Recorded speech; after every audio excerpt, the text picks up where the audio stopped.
Welcome to another episode of the Knucklehead Chronicles podcast.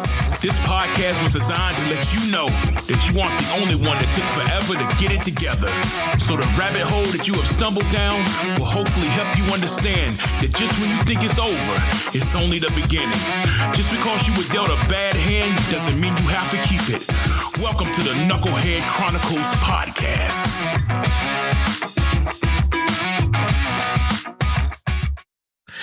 And welcome back, you guys. This is another episode of the Knucklehead Chronicles podcast. This is your boy Terry. Now, normally I do video podcasts and stuff and send out clips and all that. But I think what I'm going to do in this particular series is just do a strictly audio podcast only, to where, hopefully you guys will go and look for it and want to listen to it, because I have a story to tell. I mean, I've told this story. This is my origin story. I've told it a few times before. But I've gotten a lot of new listeners since the very first time I did it. And sometimes people are just like, okay, who's this guy that I'm listening to? And why should I listen to him? And so I'm here to answer that question for you. I'm here to kind of give you some insight of where I come from, who am I, and all of that. And so we're going to get into it, because there's a lot of things that's happened, since I've been on this thing. So just to get it started, right?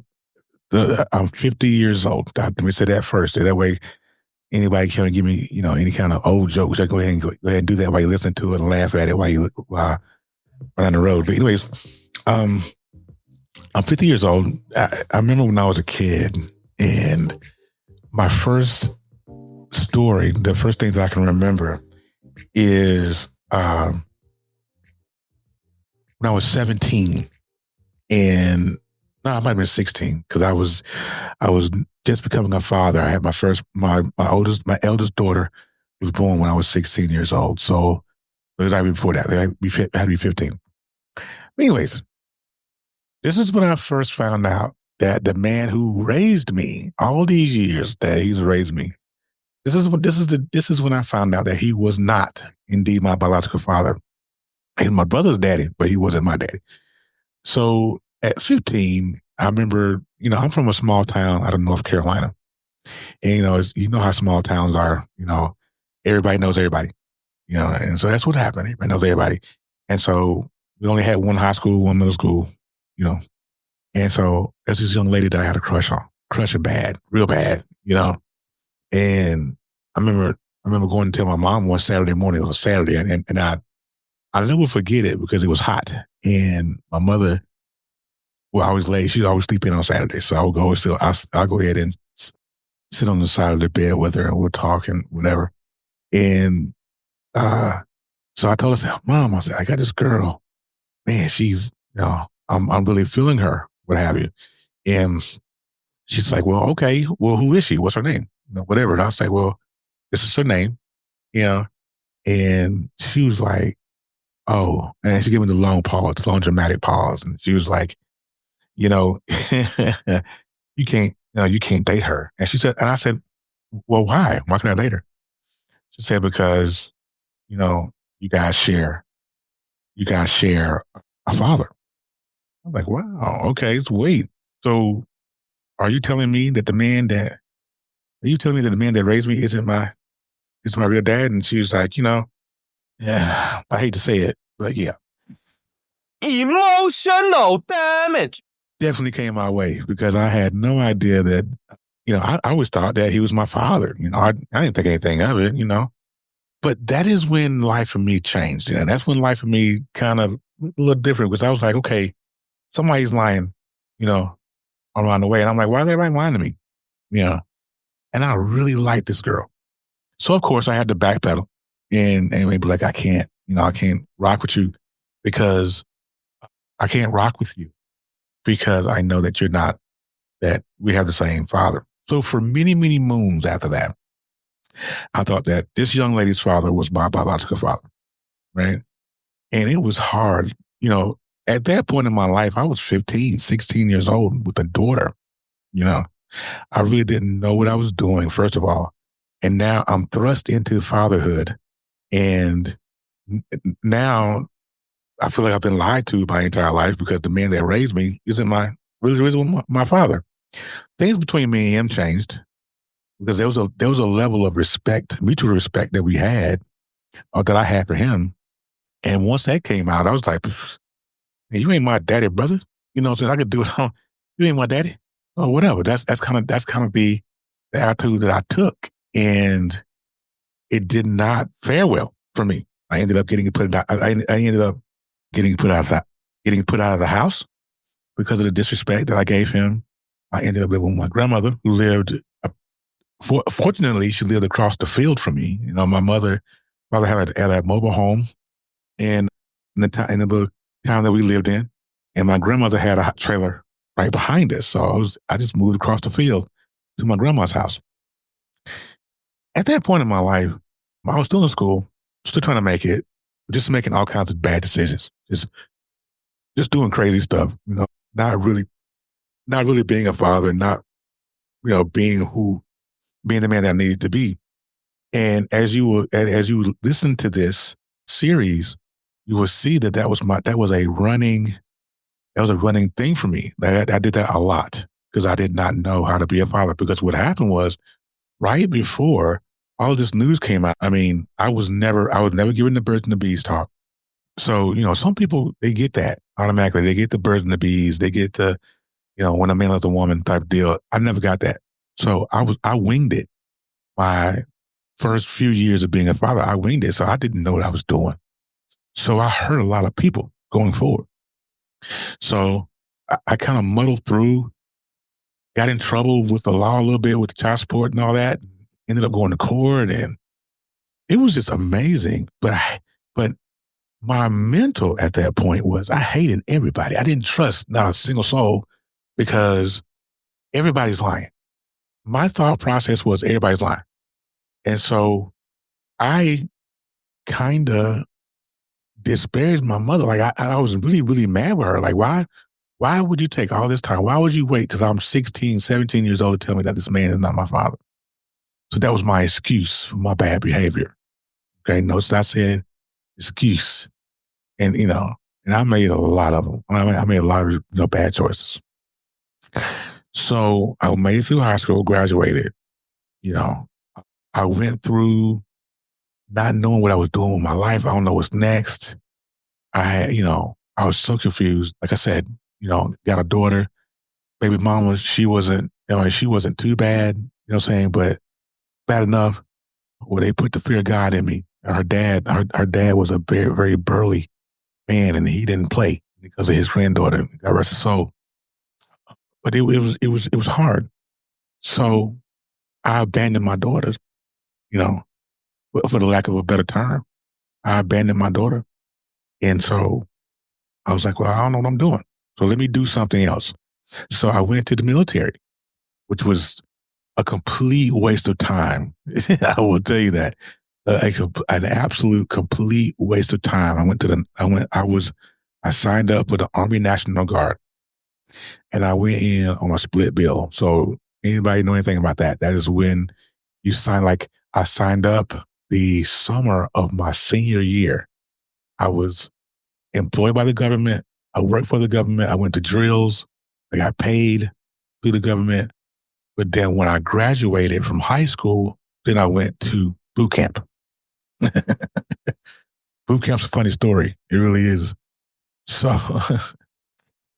I did the first half and I got paid. It was fun. I mean, I went to drill. I didn't do shit.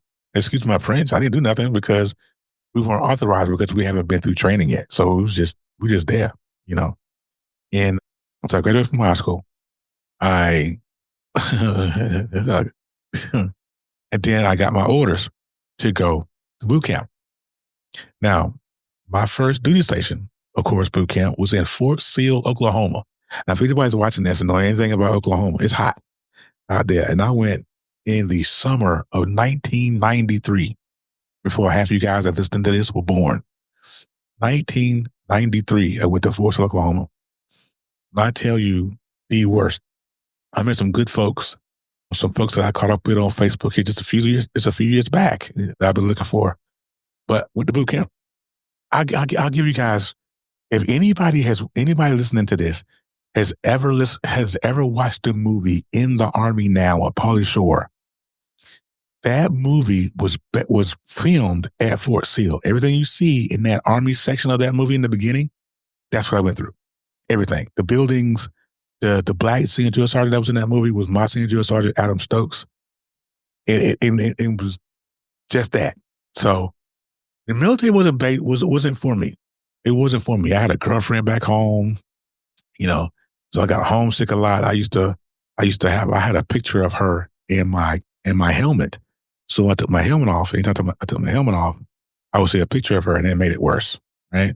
So the military was just a bad situation. I'll give you a short story, one story from the military that'll make you laugh. Now, this podcast is going to be a series of stories, so just get ready for that, right? So one particular day, the platoon was supposed to go on a road march, and I didn't want to go. So I was just being lazy. I didn't want to go. So I told my drill sergeant that I was sick. So I went to the TMC, which is the health clinic, and they gave me some antidiarrheal meds and sent me back to the barracks. So I got back to the barracks. Nobody was there. They're still on road march or whatnot. So I get to the barracks and I realize, hey, I'm sleepy. But of course, you can't get back in your bunk and go to sleep. That's not great because if the platoon comes back and you're in your bunk, you really get in trouble. So I ended up going to sleep in the latrine, the bathroom. So on the shower bench where everybody would sit and wait for the shower, I went to sleep on that bench. Bad move. bad move. So I fell asleep and I must have gotten to a deep sleep. And I remember my drill sergeant coming in to the bathroom and him waking me up. And when I tell you, I ain't never in my life been screamed at as much as I was that particular day. He got me up out of the latrine. He didn't touch me because I think at that time the protocol was you can't really touch the cadets or whatever. So he took me into his office. Now, mind you, my MOS in the National Guard was 13 Bravo, which is field artillery, right? So, of course, in his office, he had 2 artillery shells in front of his desk. Now, these things are about 80 pounds apiece. You know what I'm saying? So what he did was he made me pick up one of those artillery shells and hold it and cradle it in my arms in front of his desk while he drilled me, right? So, of course, I'm weak. I don't know. What the hell? What am I doing trying to hold a damn artillery shell? So I had to stand there for 5 minutes holding this artillery shell because of what I went to sleep in the latrine. So he's like, he's told me, he said, "Little, put it down and you better not drop it." And what did I do? I dropped it. So I'm sure if you go back to the 13 Bravo barracks in Fort Sill, Oklahoma on the third floor, you'll see that crack in the floor. After they haven't fixed it. If they haven't fixed it. And so he wasn't done there. So he took me outside, drew me for a little while in the sand with the sand fleas and the scorpions and all that jazz. And then he took me back inside of the building. Now, the entire battery was in a meeting with the battalion commander and everybody, right? So my platoon was there. He takes me to this meeting in front of the whole entire battalion. Takes me into this battalion. Tells the captain, "Hey, this cadet decided he want to go to sleep while we were on road march." And the captain was like, "Oh yeah? Do what you got to do." And he drilled me in front of that battalion. The entire battalion. We talking at least 300 soldiers in there watching me get burnt up because I fell asleep on the train. So that was, life lesson. And at that point, at that juncture in the game, I said, you know what? I am not going to stay here in the military because of the embarrassment that I took. It's my fault, but it still was the embarrassment. So I thought of every single way to get out of the military, right? So I ended up making my way the rest of the way. I think I made it to week 6. Because what happens with the military, back then, I don't know how it is now, but back then, you did 8 weeks of boot camp and then you did 5 weeks of what they call advanced training, which is AIT. So I was in week 6 of boot camp. And I went back to the medical clinic, and I was like, you know what? I don't want to do this no more. No, I don't know what's going on. So they examined me, and it was like, we can give you a medical discharge, or you can, you have flat feet. That's what they told me. That's the excuse they gave me. Said you have flat feet, whatever, or you can get out. You have a mild arch, whatever. I said, well, if I take the flat feet thing, can I get out of here? And he was like, yeah, sure. They gave me a RE13, a reentry code 13 on DD214, and let me go. Here's the bad thing about that. One thing about the military, I don't know if they do it now, but they did it back then. They will send you anywhere first class, right? But baby, if you don't make it, they put you on a bus. And that's exactly what they did to me. They threw me out of the military. That's the reason why anytime I answer any kind of veteran questions, I'm like, no, I didn't make it, right? So they threw me out, and they put me on a bus, on a Greyhound. It took me 4 days to get home from Fort Sill. And I said, that was the worst experience ever. Just the worst. So if you're listening to this and you're thinking about going to the military, don't fuck up. They're going to throw you out, and they're going to put you on a bus, and you're going to be swimming like corn chips in depression. I promise. So don't do that. So I got home after the military, and life was just, oh God, I can't even explain, just mistake after mistake. And, when I was in the military, I had stole my mom's long distance card. See, back in the day, people who are listening, that are younger than me, probably don't remember long distance wasn't free. You had to get a card and call the card number, and then put in long distance number. All that. I ran the phone bill up to like $3,000. My mom was mad. What I'm saying? I can imagine. She was pissed by the time I got home. And she was like, you ran the phone bill up to $3,000 and this and this and this and this and this. And it was tragic. I made a lot of dumb mistakes, man. And this is just the beginning. This story I'm telling you about today is just early on mistakes. It's like goofball mistakes, because I didn't know. I feel like I didn't have any kind of leadership going in. It was kind of like, I lived my life. Nobody really told me anything. My mom and dad, they beat this Christian moral into me. Everything's the devil. It's kind of like Bobby Boucher's mama, everything the devil, and so it was kind of like that. But I did learn some things. I took some things from it, but not very much, right? So once I got home, I tried to make some changes, but it didn't. It didn't really much matter. I ended up, at this point, I think I'm like 18, 19 years old. And this is when I go into my first marriage. And so I'm going to cut it off right here, right? Because those of you that don't know, I've been married 3 times. All 3 failed marriages. All 3 of them, my fault. But we'll get into that later down the road. So after I come home, I start making decisions, in between jobs, not knowing what I am really, really doing, fussing with my mom and my dad, just having a really hard time in life. So this is, I'm telling you, listen, if you guys stick around, I can promise you, anybody that has listened to this story before, they'll tell you how entertaining it is. And they'll tell you that I could tell a story like nobody's business. So make sure that you stick around. But I'm going to go in the next series, in the next episode, I'm going to go into my first marriage because that was a total mess. Well, I got a great daughter out of it, Brianna, but my first marriage emotionally was a complete mess. But we'll get into that in the next episode. So if you have enjoyed the first part of this, please, please, please follow the broadcast, follow the podcast on all podcasting platforms. Make sure you subscribe, share with everyone. If you have any questions, if you have any, about the podcast, please reach me at the Knucklehead Chronicles podcast at gmail.com. I'll answer any questions from there. Yeah, but it's gonna be one hell of a ride. Again, I love telling my story because I feel like I wanna be able to help someone to not make the same mistakes that I did, because it's easy to do. It really is.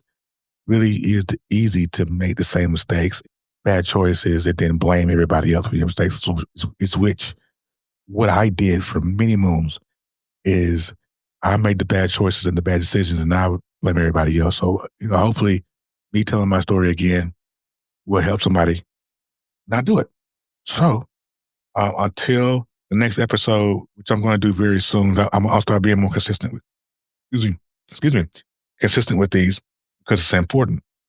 I'm consistent with these. So until next time, you guys have a wonderful, wonderful evening. Like I said, don't forget to share the broadcast. Follow the broadcast on all podcast platforms. I'm everywhere. Spotify, YouTube. You got it, right? Just follow, and stay tuned for episode 2 of my origin story. Again, you guys have a great rest of your night. Thank you for listening. I hope I didn't fry your brain too bad. Come back through and give me another chance. You can listen on all platforms and visit us at knuckleheadchroniclespodcast.podbean.com.